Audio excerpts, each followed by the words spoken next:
They're like, whenever you want. And that was game over. I was there like all the time. Like it was just insane. So yeah, I love my time in Kyrgyzstan. I love my time at the studio. These are some lovely earrings that I made. These are sexy. I like this a lot. I don't know, you can tell I like it rich. This is, again, my take on those big jeweled, imperial designs that I had seen in my Russian and other assorted jewelry books. What have we got here? Just a whole bunch of good stuff. Oh my goodness, this is cute. There should be a series of 3. I don't know that I'm going to find them all tonight. Well, I mean, I think there'll be another one for sure, a third one. I don't know if I'm going to see it here. But they were made to be together, but they could also be worn separately. What I particularly love about this is that I made this, I don't remember when. Oh no, I was in Louisville when I made this.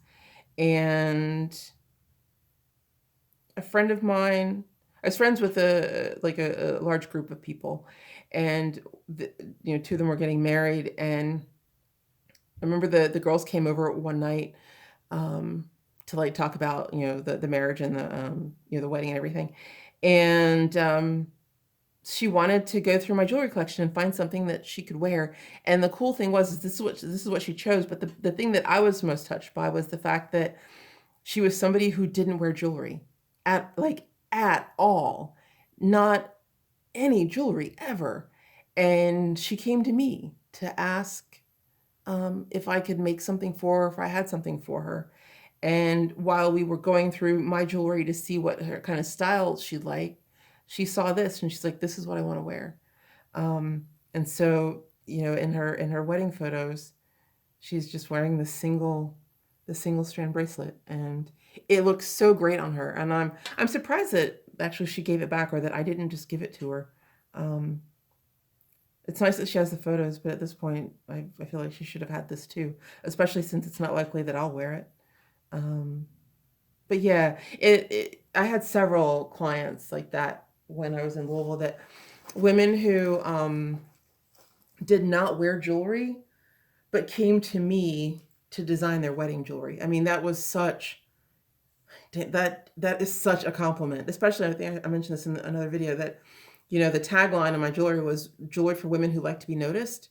And for someone that, like I said, doesn't wear jewelry, to see my work, and it's so big and so bold, and so obvious, it's just such a compliment. And so I have quite a few women that I dressed for their wedding.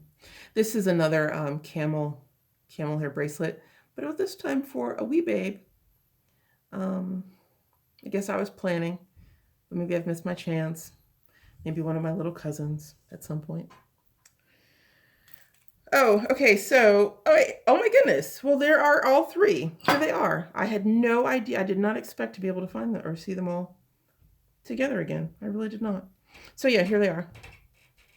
So the idea was that they could be worn separately, or I braided them together and they were, one bracelet, right? So, and then you've got the 3 buttons as your clasps. Yeah, hey, that's cool. Oh, look at that. And I just think that just so inspired, right? Like again, separately, they're beautiful, but together, they make so much more. Love it. This is just a bracelet on elastic. That was kind of a bold move. I mean, what if it had broken while I was trying to show it to you? That would have not been a good look. But yeah, this is I love. It's probably time to redo it, although that elastic came back together pretty quickly, so maybe it's fine. But yeah, I love that. What are these? Oh, okay, so these, these, remember that earring that I showed you, the Kyrgyz piece? I wanted to try my hand at those because I'd never seen anything like that. And these are the ones that I made. Hell yeah. I mean, look at that. Yes, indeed. Girl does good work. I love these.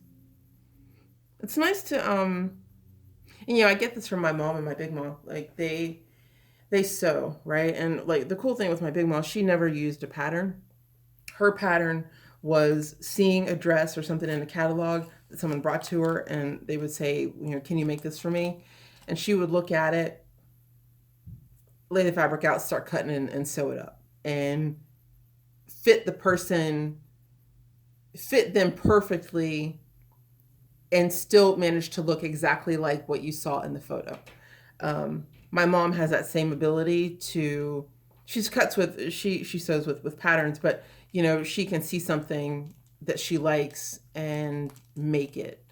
And I designed some of my own clothes too, and I have an idea in my head about what things should look like. But in this case, that was, it came out in my jewelry. I saw something I wanted to try, and I made it. These are some really nice examples of some of the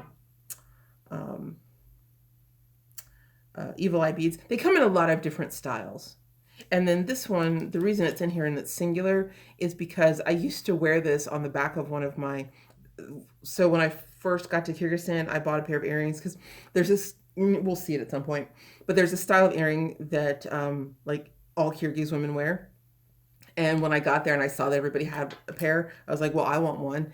And then I saw this, the evil eye beads. And so they would have the little bead on the back of the earrings. So as a way, like, so when if someone had evil intent towards them, they wouldn't see the person. That evil would be attracted to the bead, and it would be dispersed.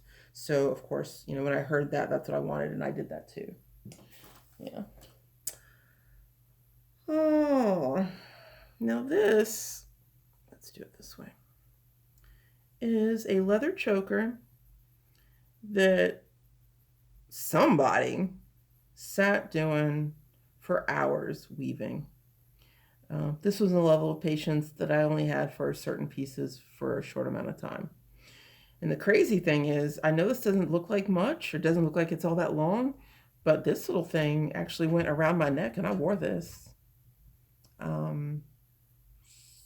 Actually, wait a minute. I think it goes like this, because it stretches out just a little bit.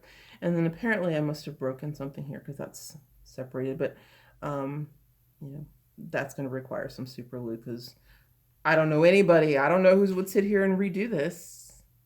But yeah, it stretches a little bit, and then it's a choker and goes around the neck, and it went around my neck at one point. It wouldn't today, I don't think. But look at the work on that. Man, oh man, oh man. Man, oh man, oh man. Oh, cutie, another little barrette. I don't like this style of barrette anymore. It breaks the hair off. But I love that, one, it was a gift from someone I cared about, and two, that, Russian painted lacquer. Yes, please. What else have we got in here? Huh. Oh, wait a minute. I thought it was only a set of 3. But that looks like there's a 4th one in the bunch. I know they all go together because, yeah, they're all part of the same family. Well, look at that. It just gets better and better. It just gets better and better. This little number, what is this? Oh, it's cute. It's just a little beaded bracelet. This looks like something somebody made while watching TV. A little bit of some coral beads and some evil eye beads. That's cute. So interesting to see what I'm inspired by. Generally, when I was doing my beaded jewelry. So here we go with the flags again. So this was American, and then this is Russia. You can see the hammer and the sickle. Put this little box.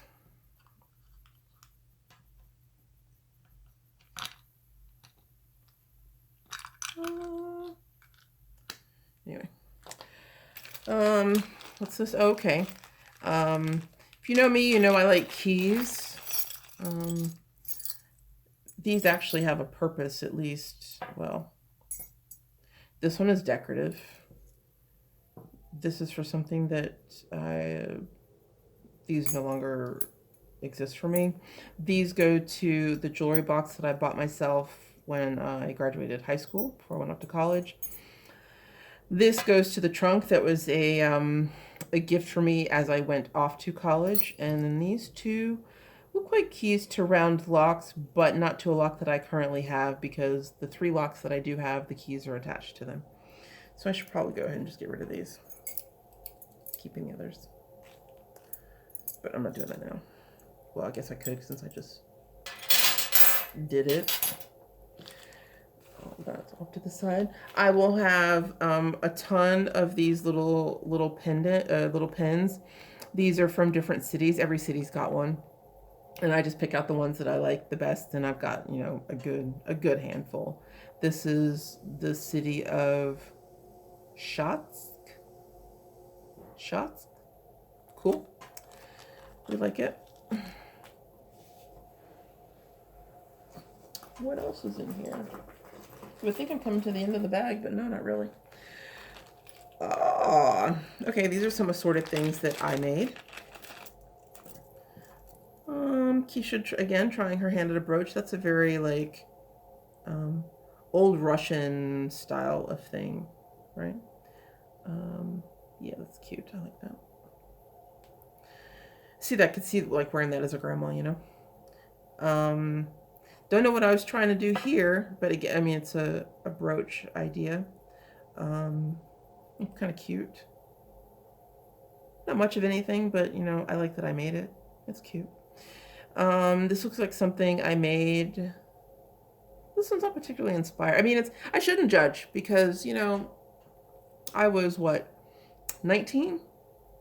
When I first started making these, and these are some of the first pieces that I did. So, you know, I'm not gonna judge them harshly. And really, I was more interested in the stones, and I was just learning how to filigree. And with filigree, paisleys are kind of the thing. So I was just trying to imitate what I was seeing from the other guys in the studio. Oh, okay, cool.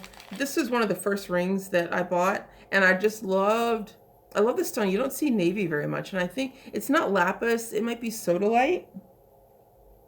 I'm not really sure what stone that is, but sodalite, no, it couldn't be that. Maybe it is lapis. I'm not quite sure. I'm really not quite sure. But I remember when I first saw this style, I was like, oh, I want to be able to do that. And so I tried my hand at it. Yeah. So there it is. Oh, and you know what? I didn't buy this. I made this. You know how I know? Is because the original ones that I saw, the proportions were a little different. This is one that I made, and I can tell the proportions are off.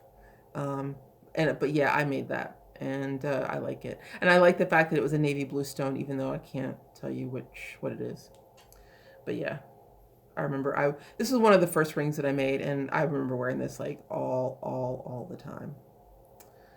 Man, oh man. Oddly enough, it's a little too big for me now. Weird. This is something commercial that was bought. It's actually an anklet, or at least that's how I wore it. I remember somebody seeing this and being like, you wear that as an anklet? That fits on your ankle? I'm like, well, yeah. Like, where else would it go? Because I think you buy it as it's supposed to be a bracelet. But it looked good on my ankle, and so that's how I wore it. Speaking of which, speaking of anklets, there's going to be one in here, and, well, I'll just wait to get to it, and I'll tell you that story when I get to it. What else have we got? Well, dude, look, here is another one. I really thought I only made them as a series of 3, but now it's looking, you know, like a whole kucha of these things. Look at that. Wait, is this in frame? Can you see it? Huh. Well, look at that. That's cool. Obviously a style that I enjoyed.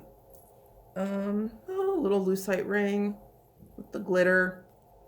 This is the precursor to that one from St. Petersburg. I had this first, and one from St. Petersburg came later. Probably not something I'd wear now, but somebody will enjoy it. Another bracelet on elastic. Very, like, inspired color choices, and, you know, it looks harmonious, but everything is different. That's kind of the thing that I like to do. The whole trick of the eye that makes it seem like everything is balanced and even and equal. But really there's like a bunch of different elements that don't look like they go together. This is, oh, Termez. So Termez is it Termez is in Tash or in Uzbekistan, about 45 minutes from the I want to say Iranian, is it Iran? No, Afghanistan, Afghani border. Yeah, Termez. Yep. All right, so these are some, oh my goodness. A lot of little cute things here. And yes, they each have a little story. All right, so this was, I think, the original little человечек that I made before I came to this. So I made this first as a little, it was like a little, it wasn't designed to be a pendant, it was just a little exercise in me having some free time. I think maybe the power had gone out and I just had some wire and nothing to do. And then once I saw that, oh, it's a cute little thing, I went ahead and made the loop and the bail so I could actually wear it as a pendant. And then I made another one as a brooch because it was just so cute. This was a pendant that I made in a very like geometric, it seems very simple, and I don't know, it's kind of cute. It's got a little bit of granulation on it, but 3 little bars. It was cute. I wore that a lot. This, I wanted to try something different. And so the idea was that it would be all one piece, but here we have filigree, the wire, twisted wire that comes into granulation that then comes into plain wire. And the stone is carnelian and it's on a bail, so this was meant for a pendant. There'll be another piece similar to this style to come up, I'm sure. I think this was the week that I worked on pendants because I think these all came at the same time, and then this one. So this is a piece of lapis. Yeah.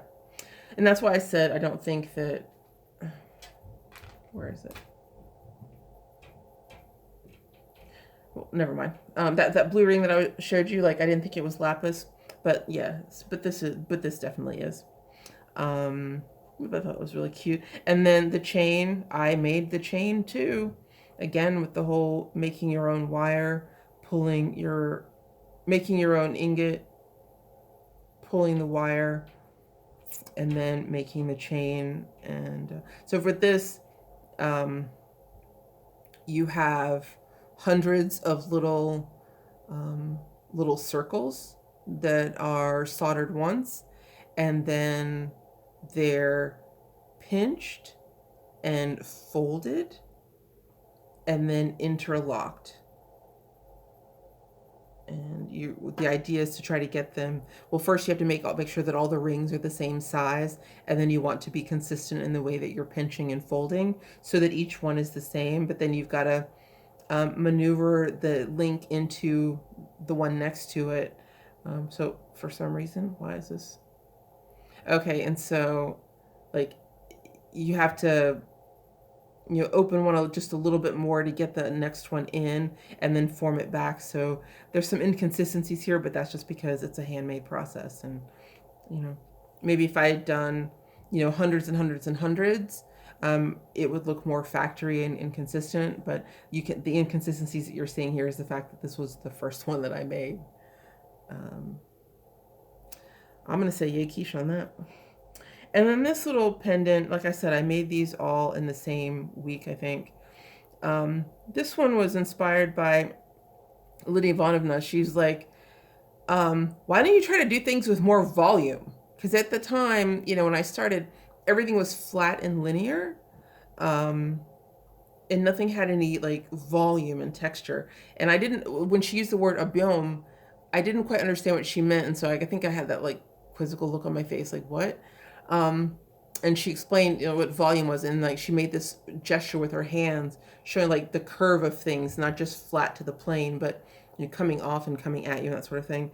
And so this was my first attempt to do that. And I even like it, instead of it being flat across the back, even that is curved a bit to give it, more visual interest. And then to have this piece coming off the rest of it, that was a step up for me. And yeah, it was a cute little pendant. So I appreciated her guidance and insight on that, because it gave me more to work from as an artist and designer. Oh, look at that. Need I even tell you what that is? Look, the 10th person that comments, leave me your contact information. I will send you one of these. Obviously, I have enough to share.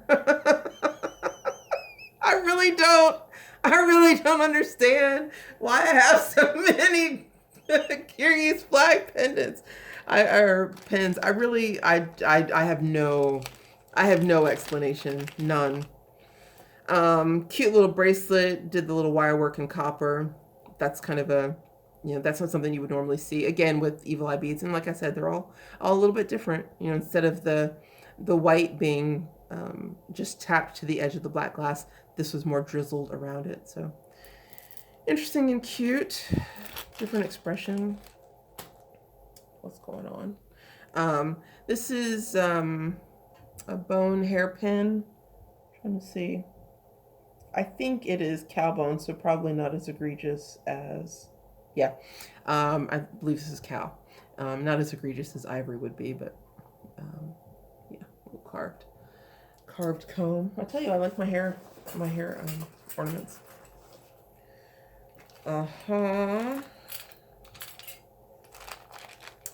Look. Ooh.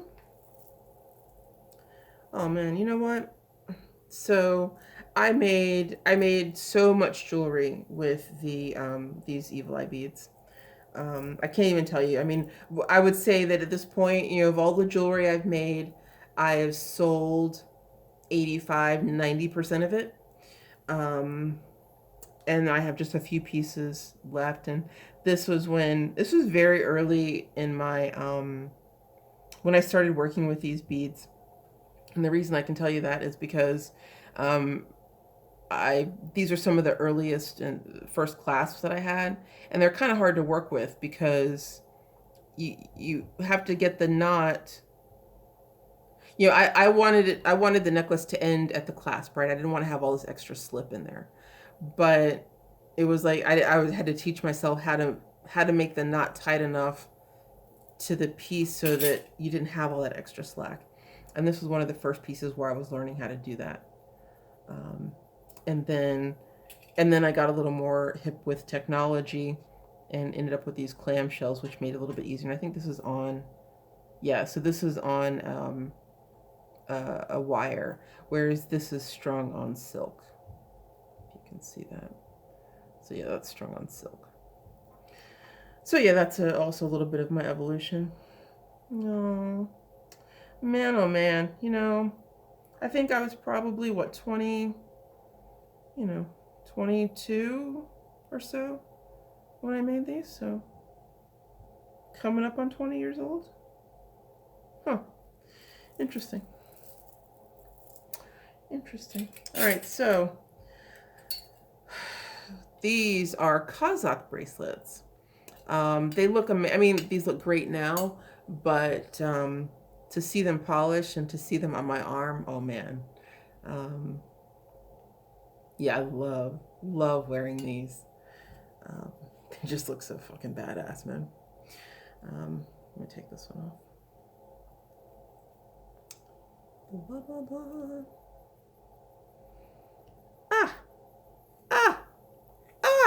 Okay. If you know the book, is it Turkmen Jewelry? What's the name of that book? All right, give me 1 second. I'm not going to edit because I don't do that, but I'm going to go get the book so I can show you just how cool this is. 1 second. Well, maybe 2, because it's hard to get up from this little seat and not jostle the table. Okay.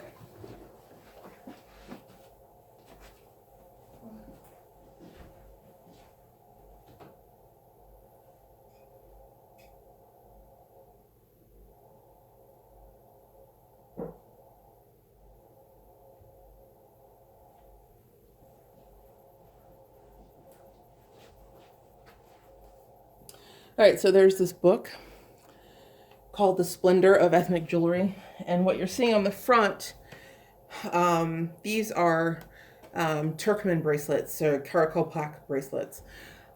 But inside, there is a page.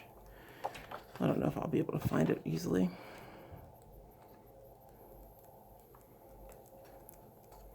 This is a great book if any of you are curious. So we're moving into, this is like Nepalese, yep. Or Japanese, Chinese. So we're coming into, yeah, that's Nepal. Oh, come on.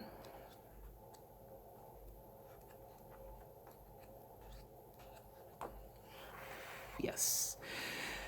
Oh, okay. So these are like from the Caucasus, Dagestanian work.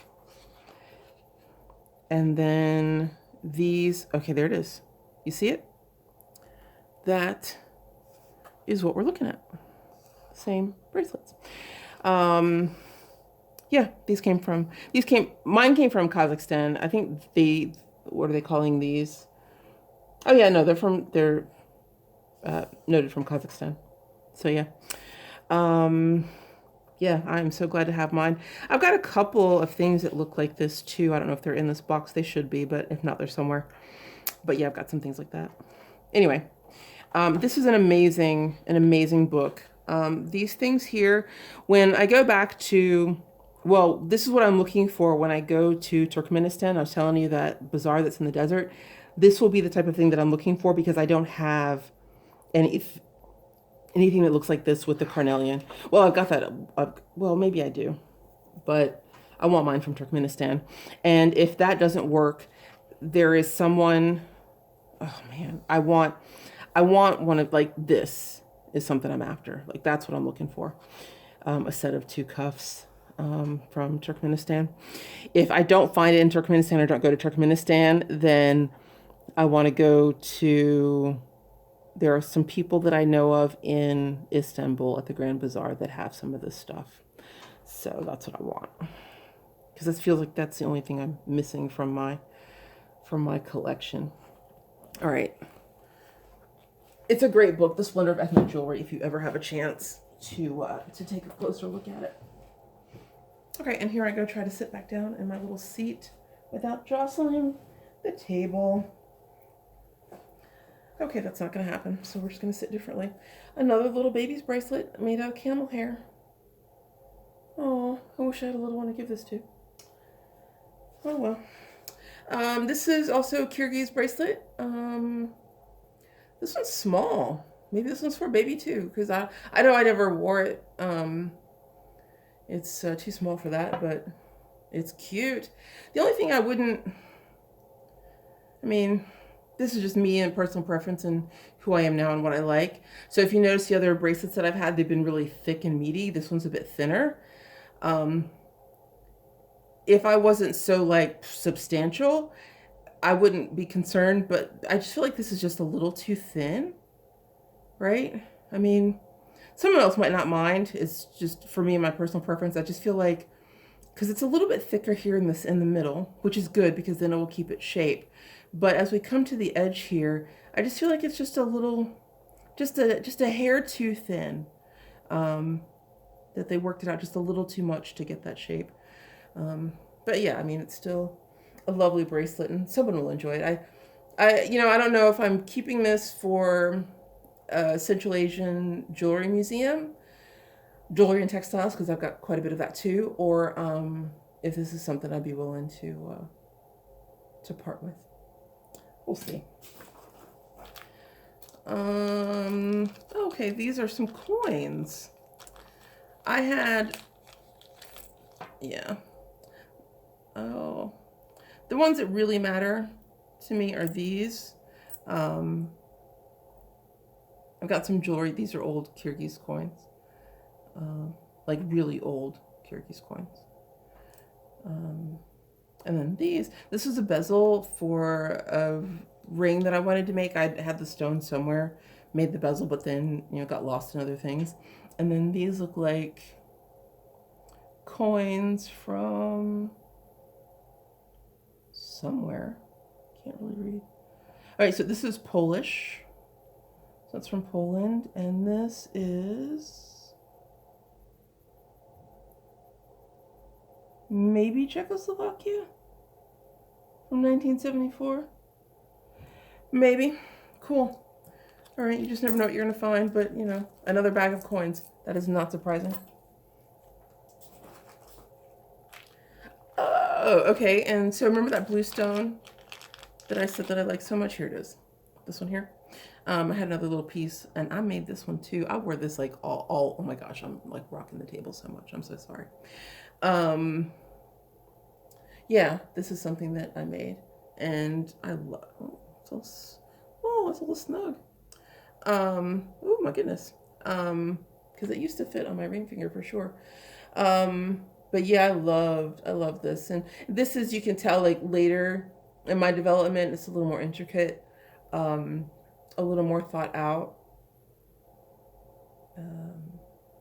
Yeah, that's kind of cool. Wow. Kesha, you or something. Just some stud earrings. All right, so these are a little set of earrings and ring that I made. Remember when I told you obsidian, it's black, or it's clear, but then has black flecks in it, and so it will look black face on. This one's a little bit more gray, and then this one looks black, but if you look, I don't know if you can see, like looking through it, it's actually clear, but it's got little flecks of black in it. But this was a, yeah, that was me trying to be an adult. Making that. And then, like, so the same element here that's on the side of the earrings, I put it on both sides of the ring. Yep.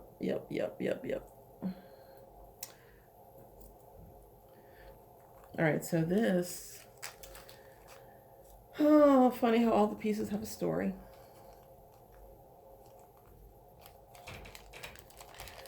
So this one happens to be a coin.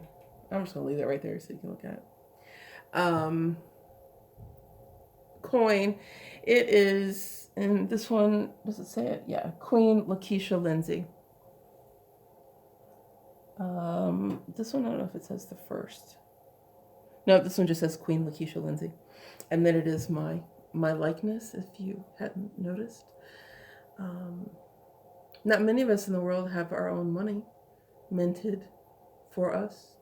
This was a gift